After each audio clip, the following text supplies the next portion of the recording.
Sin is a crime. It is a crime against God.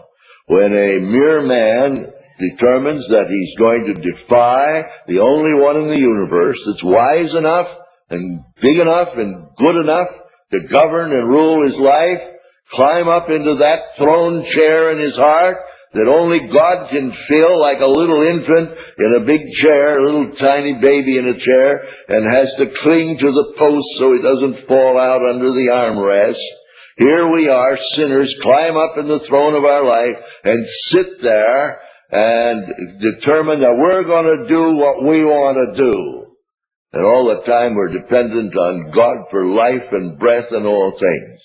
Well, sin is not only a crime, it's insanity. It's moral insanity. We saw this morning that sin is treason against righteous government. Sin is open rebellion and defiance of government.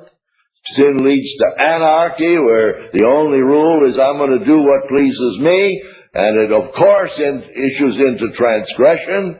When the law of God gets between the individual and his appetite, the means of satisfying it, he forgets all about God's law.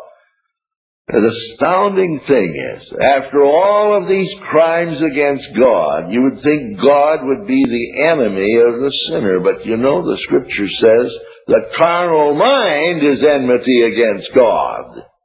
In other words, sinners committed all these crimes against God, and then he turns out to be God's enemy. Well, if that's it, then you got to understand that we've got to have conviction of sin.